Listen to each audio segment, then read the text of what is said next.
logic, penetrating, scrutinizing, dissecting, ruling.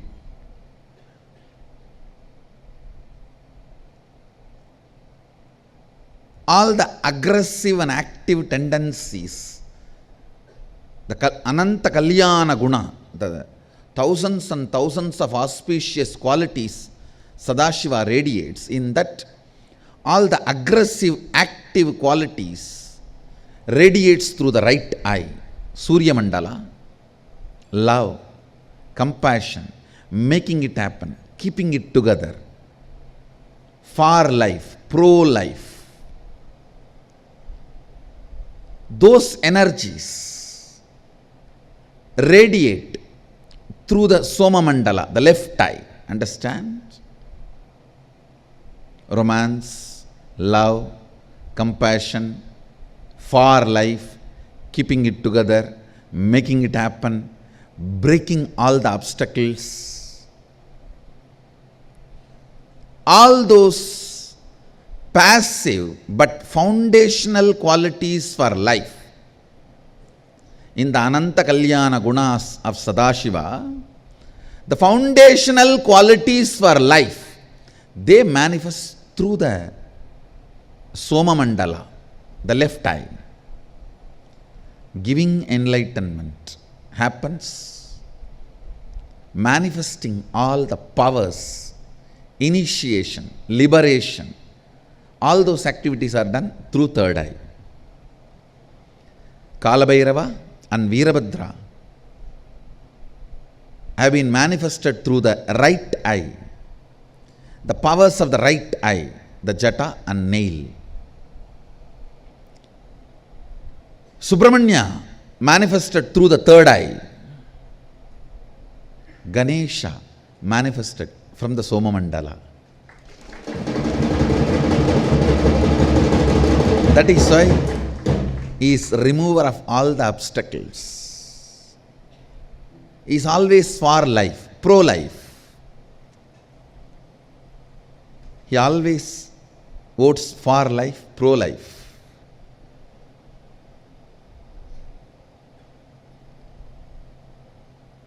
His space, his energy, joyful being. The moment you see, you can see, such a carefree, joyful being, does not diet to reduce the weight and look fit. Happy guy. and the way he is and very blissful being who goes on radiating far life energy, pro-life energy.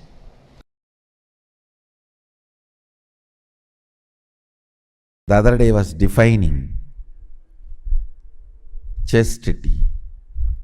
The achalatva, immovable component of consciousness. Consciousness has one quality of immovable, achalatva. That quality manifesting through your biomemory as naturally, understand? There are some qualities very comfortably, naturally you express. There are some cunning fellows, even after years, cannot learn integrity because they feel all the best things of their life is given because of their cunningness. The fools have not seen the best things life can give. See, it is like a baby steals 2-3 cars, small toy cars from his elder brother, from his cousin sister, and keeps all that, and he thinks, because of my stealing capacity, see what all I have. And the father, because of this fellow's stealing capacity, does not write any of his property in his will to the child. This fool will not know what he lost. He thinks, oh, these few things I collected is because of my cleverness of stealing. That's the best strategy. You see, because of this strategy, I have these cars. I secretly play around when nobody is there. See what I have. Fool. Out of your cunningness, what you got is not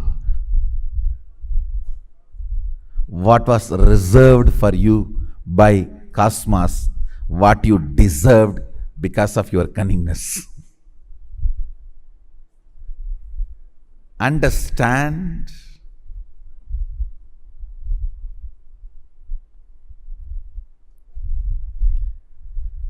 If your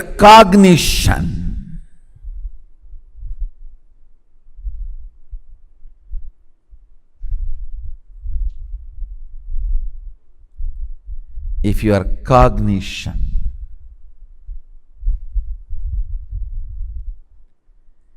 is comfortably flowing with the space of achalatva, I call that as chastity. Achalatva, dimension of consciousness manifesting through body and mind, is chastity. It's not just for women, understand? For woman the chastity is different, for man the chastity is different. But both have chastity.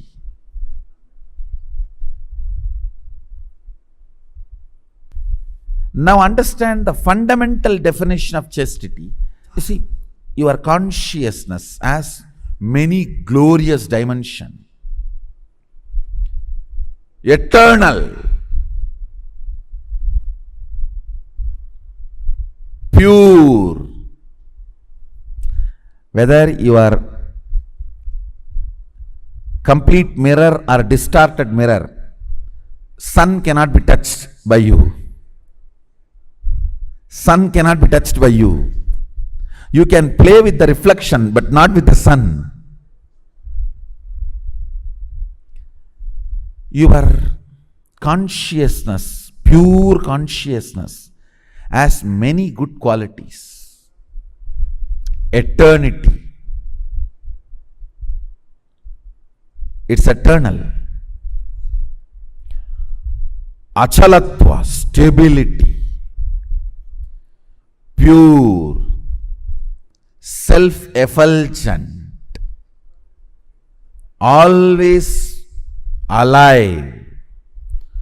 So all these dimensions are living cognitions, gunas of your pure consciousness. In Bhakti traditions, the devotion traditions, we call it Ananta Kalyana Guna of Bhagavan, of Lord.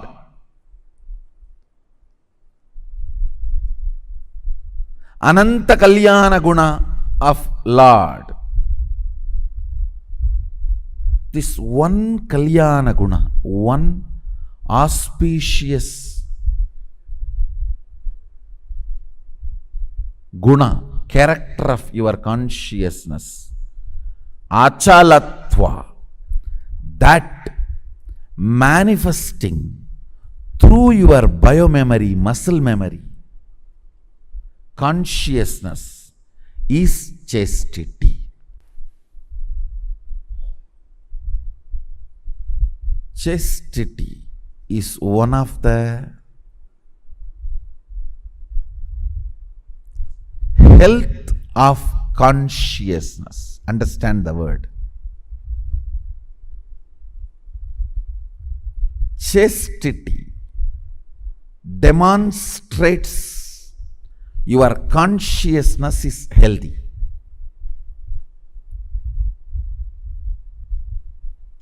Like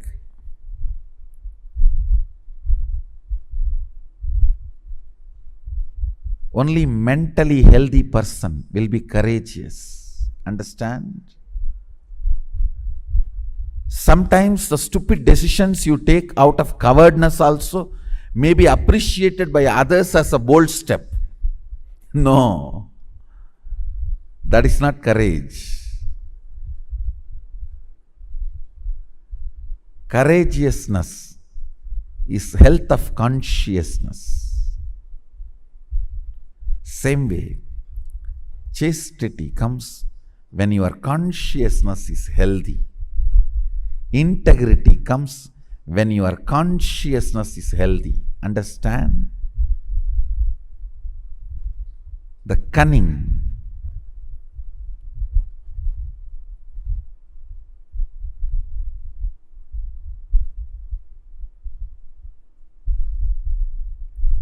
strategies.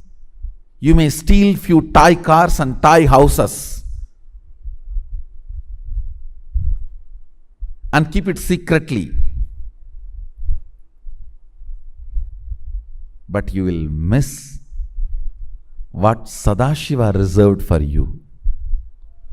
With integrity, you will get what he reserved for you. Understand? You deserve what he reserved. But if you think your strategy is more brilliant, then have that few stolen cars and houses you have.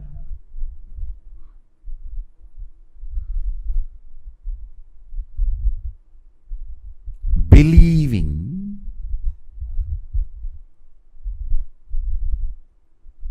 non-integrity can pay better things in your life is the worst stupidity can enter into your system. Cognizing integrity pays the best. Integrity brings everything Sadashiva reserved for you. As cognition leads you to enjoy the best of life.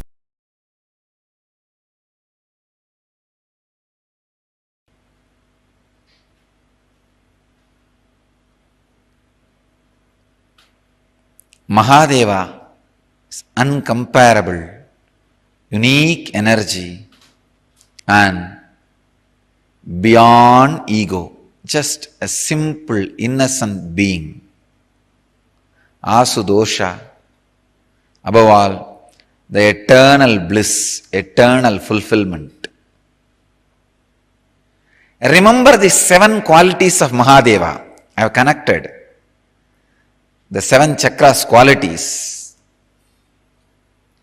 Fantasyless being, being beyond fear, being beyond worries, being who goes on sharing, giving, being who is unique, being who is so simple, easily available, being in eternal fulfillment, Nithyananda. Remember these great 7 qualities because Shiva is filled with Ananda Kalyana Guna. Thousands and thousands of auspicious qualities. Shiva, who is radiating these 7 qualities, is inside you. Your own personality. Understand? Whatever idea you have about you, that personality carries these 7 qualities. So meditate, remember that personality can express these 7 qualities.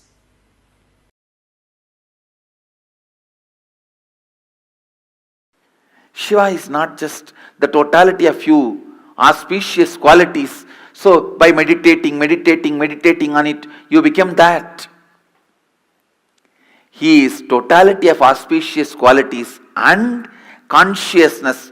That is why when you invoke Him, invite Him, He occupies you and graces through you, radiates through you.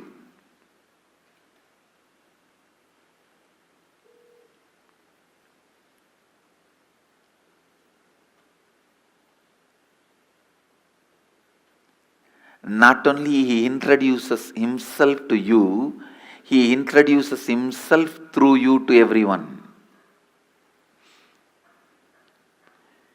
He introducing Himself to you is authenticity.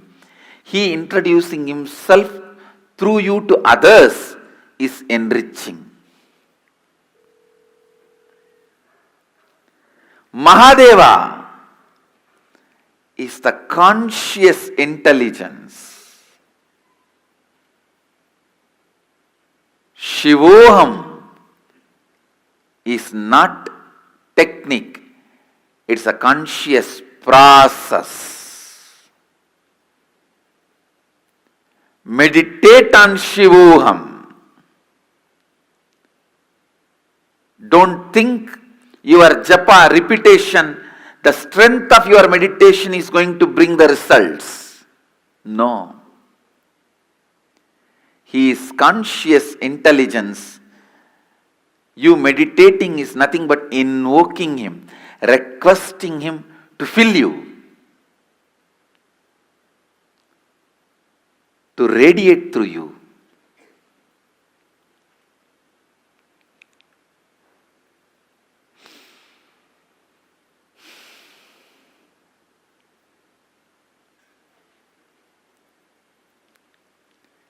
Mahadeva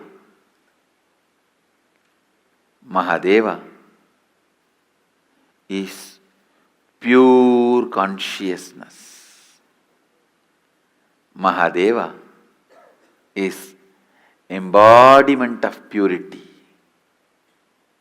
Mahadeva is alive. I can't say, just because I chanted Shivoham for millions of times, I started experiencing Mahadeva. No. Just because He is consciousness, He accepted my request to walk into me. He started radiating Himself through me. Understand, He is consciousness is the good news I want all of you to know. He accepts your request even if it is made once. He is Bholenath. Simple guy. His presence is not heavy, demanding. No. He is not Vaikuntavasi. He needs the Lakshmi to press the feet and the Ananta Sesha for a bed and the milk ocean for His presence.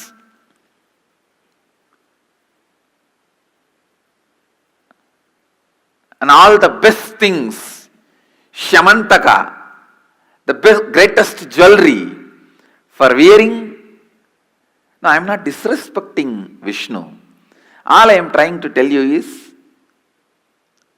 Mahadeva is Bholenath. Even if you are already depressed like a cremation ground, you are almost there, your whole mind is dull, dead, depressed cremation ground, even then, He is happy to dance there. And all your thinking, feeling, everything is full of negativity like a ghost. Even then, He is ready to have you as His companion. Understand, He is too simple and His presence is not that heavy. His presence is powerful but not heavy. Heavy means demanding. Powerfulness is different. Heavy is different. Is Bholenath. His presence is never demanding. His presence is so powerful, but not demanding. Understand? Invoke Him, request Him, pray to Him, ask Him, invite Him to your inner space. Mahadeva, whatever I know as Aham is a bunch of my root patterns, social conditionings, parental conditionings, layers and layers of patterns, samskaras, and the past life karmas. But this is not too big for you. You can burn all this, and this cannot be the reason why you are not happening through me. Can this stop you happening in me? I am completing this and surrendering at your feet. O Prabhu, happen in me. O Mahadeva, happen in whatever I feel as me. Let Aham become Shivoham. Let Aham become Shivoham. Invite Him. Invoke Him. Request Him. Understand, He is conscious, alive, present.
Nithyanandam. So, what Swamiji revealed in this session is one of the most important primary truth that all of us should understand. Ananta Kalyana Gunas of Paramashiva. Actually, this is one of my most favorite things to talk about because Swamiji had once explained that there's a very beautiful Upanishad in Hinduism, the Ishavasya Upanishad, which basically describes the different attributes of consciousness. All right. So Swamiji had once explained, defined how consciousness is. And at that time, Swamiji had explained about the different qualities of consciousness.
Sorry for the technical glitch. Yes, hope all of you are able to hear me better now.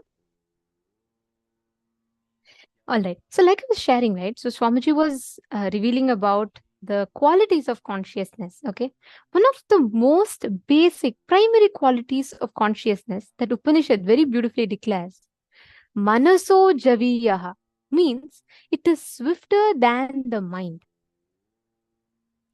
We all think like, okay, consciousness is swifter than the mind. What does that mean? Swamiji explained so beautifully. See, please understand, consciousness is so expanding constantly that anything you try to define consciousness as only becomes an attribute of consciousness, not consciousness itself. See, how much ever you try to define Paramashiva, you try to say, okay, he is like this, he is all knower. He's beyond that. All knower is alone not Paramashiva. You try to tell Paramashiva is what supremely compassionate, yes, but that alone is not Paramashiva. Any attribute that you add to consciousness only becomes an attribute, not a definition, because consciousness has already expanded beyond that.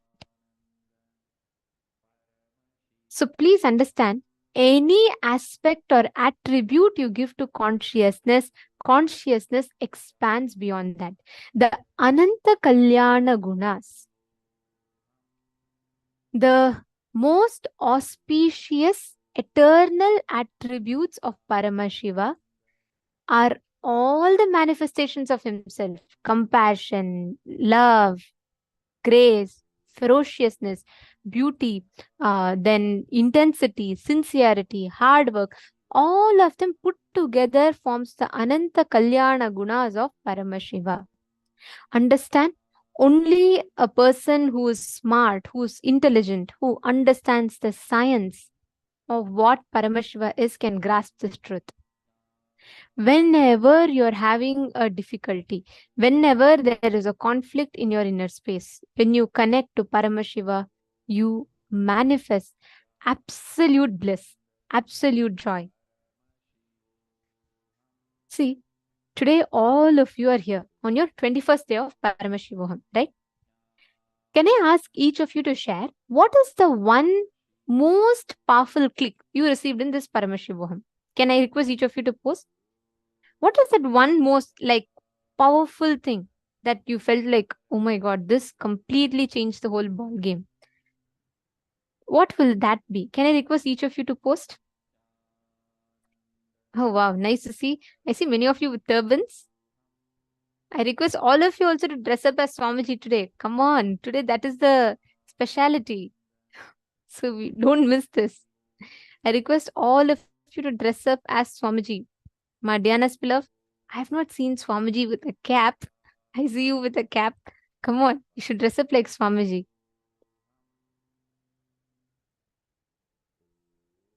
Okay, come on. Can I request each of you to post? What is the one cognition, or I'll say one most powerful takeaway for you from the Paramashivoham? The one thing that you feel like, this is it. This is the biggest click like I've ever had.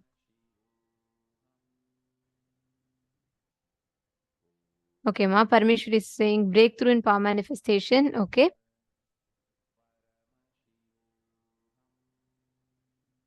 Super determinism. Ma Sarlananda has posted persistence in super determinism. Beautiful.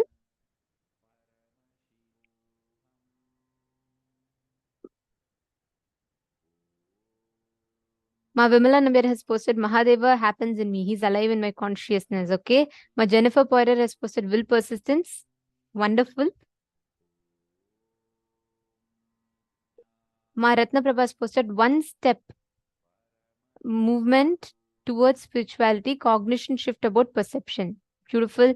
Ma Diana's beloved has posted I create everything. Beautiful.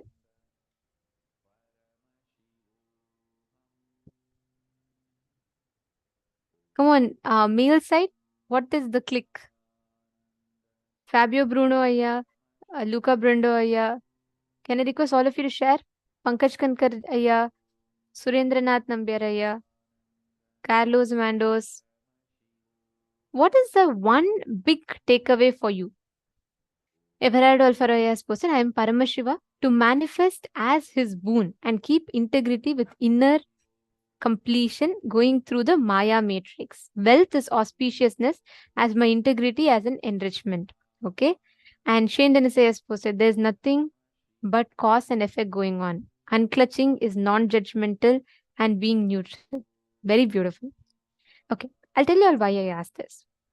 Now, every single thing that you described, the only way, whatever you describe, is only an attribute of what you, as an essence of Paramashiva, carry in you. See, it is like if I try to describe an elephant to you, can I tell an elephant is an animal that has big ears? No. Big ears is an attribute to it, correct? Or can I tell an elephant is an animal that has trunk? No. Trunk is just one of its attribute. Even if I tell elephant is something that has tusks, that has trunk, and that has big ears, that still is an attribute to it. An elephant as a whole, only when you see it, you will experience it, you will understand it. Even then, it's only partial. But while even for a normal living entity, if that is the experience, you can never cognize it unless you see it. Then imagine for Paramashiva, who is the eternal consciousness, what can define him? Anything you try to define Paramashiva as, he has already grown bigger than that. He's already expanded. Anywhere you try to point out Paramashiva, he's already everywhere, right? You can't point out in one particular place. Paramashiva, his manifestation eternally in all forms, all ways, is his Ananta Kalyana Guna. Now that Akshaya Guna of Paramashiva, which is never getting destroyed, each of us have that component in us, the essence of that component. The same material that you are made up of is the same material that Paramashiva is made up of. Swamiji tells, right? God creates you in his own mold. So, any attribute you try to give to Paramashiva only becomes, any definition, frame you try to give to Paramashiva only becomes an attribute for him. The only way you can experience Paramashiva in his ultimate manifestation is by living and radiating him. That is what is Paramashivoham all about. Understanding? Whenever you manifest that experience, every time you manifest powers, every time you manifest powerful cognitions, you are strengthening the Paramashiva dimension of you, inside you, to manifest. Only then you can manifest powers. Only if you strengthen the Paramashiva dimension inside you to manifest, you can manifest powers. So all the attributes of consciousness, whatever you express, whatever you experience, all of them are part of his glorious Ananta Kalyana Gunas. Just meditate on it, you will experience it. And only experience can give you that understanding. Essence of Paramashivoham is what? You're living Paramashivoham, right? When you go back, you are living as Paramashiva. It is important that you understand who Paramashiva is. Now, I request all of you to do a very powerful manifestation to experience it. Okay? Listen very carefully. Consciousness, Paramashiva, the supreme primal effulgence, exists the same amount as he exists in you. He exists in the object in front of you. What you're now going to do is you're going to keep a water bottle in front of you and you're going to be toppling that water bottle just by manifesting that as a power. So all you need to do, very simple, connect to Swamiji, sit with that powerful conscious declaration in your inner space, and chant the Mahavakya with this understanding, the Ananta Kalyana Gunas of Paramashiva, the Akshaya Guna, the Paramashiva you see outside, unexperienced, the Paramashiva you experience as Swamiji or inside you, are all one and the same.